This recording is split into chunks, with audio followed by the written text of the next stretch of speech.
My name is Jeremy Balkin, and I'm here to turn on the lights in finance. The lights need to be turned on because the darkness caused by the global financial crisis has left the world riddled with record youth unemployment, stagnant global growth, and an enormous debt. The light that once illuminated the path for 3 billion young people has been extinguished, and the darkness is literally blinding the hopes and dreams of an entire generation. If we are the world's architects, we can no longer afford to outsource the strategic direction of the future to those who caused the terminal mistakes of the past. It's time this generation rise up and mobilize to repair this broken world, because it is our time to shine. Before the crisis, I was a stereotypical finance guy. I was young and ambitious, driven by money, and I thought I was a bulletproof alpha male. My job involved making rich people richer. I was good at it, I enjoyed it, and my health and well-being were measured by money. But in December of 2008, this all changed.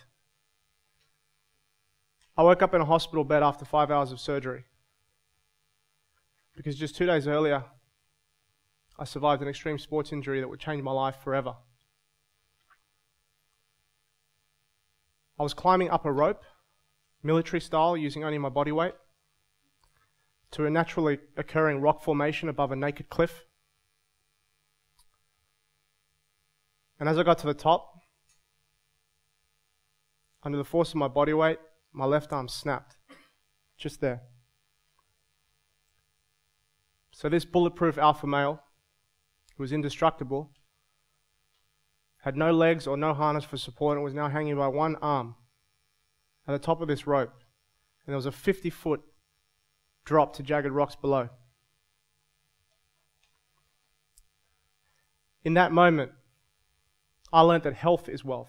In that moment, I learned that my life was not about to end, it would just begin. In that moment, a much higher power had decided that I was going to be given a rare second chance. And in my rehabilitation, I made a vow. I made a vow that I would devote every ounce of my being from this day forward to being the best person that I could be, and hopefully having a positive impact on the people and planet around me. In the last 5 years, I made a full mental and physical recovery. But the same cannot be said for the world or the economy. In fact, it breaks my heart to see the way young people have been decimated by this global financial crisis, because they weren't old enough to fully and directly benefit from the boom times. They were often at high school or studying at university. The vast majority were unable to buy a home, build a stock portfolio, or receive a multi-million-dollar bonus. But sure paying for the price now. Higher unemployment, higher taxes, and lower real wages. And that price will be paid for many decades to come. I'm not prepared to accept this broken world and be told by those who got us into this mess they know how to get us out of it. Just close your eyes for a minute and imagine a world where the global financial crisis never happened. Just picture that in your mind. Now open your eyes. This is how close we came to that dream becoming a reality, a single light bulb. Let me explain. Conventional wisdom would have us all believe the global financial crisis started on the 15th of September 2008, the day Lehman Brothers collapsed and filed for bankruptcy. I'm not sure I agree. In fact, I think the global financial crisis actually started exactly 1 year and 1 day earlier, on the 14th of September 2007. That was the day when thousands of people lined up for miles in this country to take their money out of Northern Rock in an old-fashioned run on the bank. Did anyone else even notice? Did anyone else even bother to read the signs that there was a systemic crisis in banking? I mean, I don't know about you, but when I'm at home and the light bulb starts to flicker, I don't wait for it to die or the filament to burn out before I do something about it, because I don't want to sit there in abject darkness. In 2007, all that was required was just one brave banker to change that broken light bulb. The events of September 2008 would have been vastly different, mitigated, or never occurred. Millions of people would still have their homes, their savings, and their dignity. So I simply ask, how many bankers does it take to change this light bulb? And that's a question that's consumed me for the last 5 years. So I thought I'd do something about it.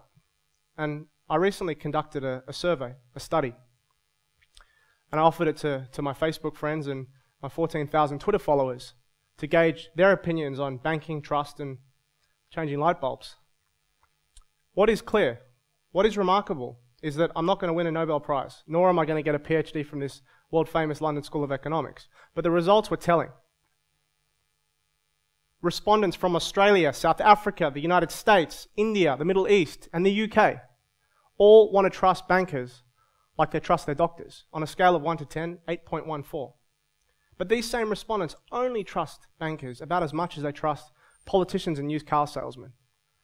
5.75 out of 10, barely a pass. Have we learnt nothing from this financial crisis? 5 years later, there is still an enormous deficit of trust in banking. And don't take my word for it, look at the facts. If people had faith and trust in the banking system, why has there been an exponential growth in peer-to-peer lending and shadow banking around the world? If people had faith and trust in the financial system, why has the price of gold spiked?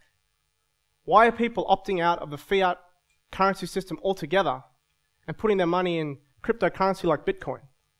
Friends, this is a disturbing situation and does not bode well for the future, because banking is a metaphor for trust. We need a robust, profitable, and healthy banking sector in our society. Banking performs an essential function as a trusted custodian of assets, allowing you to have a safe place to store your money at night, for which you receive a fee, and allowing others to access that capital the next morning and pay a slightly higher fee for the privilege to fund housing investments and small business finance. But the trouble is that the basic banking business model has not changed a hell of a lot over the last few thousand years. Boring banks wanted to become sexy and get into stockbroking, proprietary trading, commodities, asset management, collateralized debt obligations, credit default swaps, product manufacture and distribution. Bigger banks meant bigger bonuses. Bigger bonuses meant bigger profits. Bigger profits meant bigger risks. Risks that became so big, the banks were too big to fail, requiring drastic action and intervention in the free market by government when they eventually did fail, providing emergency bailout funds in an attempt to restore faith and confidence in the system. But instead of restoring faith, it destroyed faith. Because banking and finance are like the essential infrastructure underpinning our society, forming a pipeline, allowing capital to flow freely to where it's needed most. There's nothing more beautiful than seeing a person's hopes and dreams become in reality through the free flow of capital. Finance is about funding the roads and the schools and the hospitals, the academic institutions, the research and development, providing the venture capital for brave entrepreneurs and tech startups and small business owners. Finance is a force for good. It is not just about enriching a chosen few. But the trouble was that in 2007, that pipeline had been left unchecked following the run on Northern Rock. So by 2008, it had become contaminated, clogged, and eventually cracked, bubbling to the surface, the results of which we still feel today. Friends, we can't change the past, but we can be proactive about the future because we are the world's architects. Imagine for a moment that banks were just banks, or banks just went to being banks again. Get back to basics, peel back the onion. Let's keep it simple.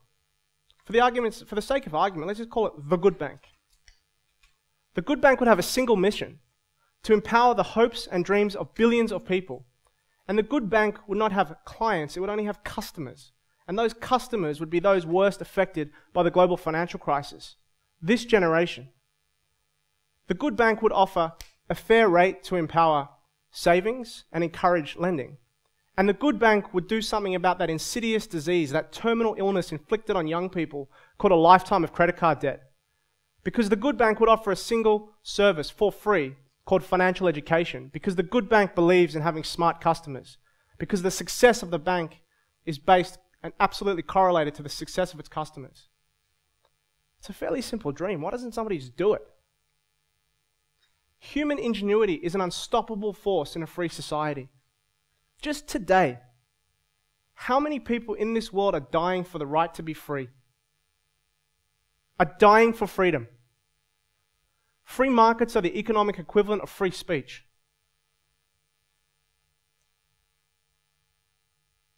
There is nothing more beautiful than the free flow of capital and seeing people's dreams become reality because of finance. We don't want a system that is too big to fail. We want a system that is too good to fail.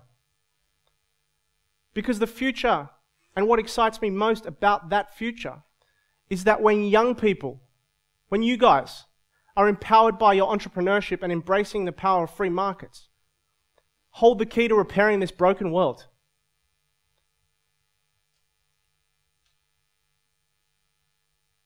Stars can only shine brightly in the darkness.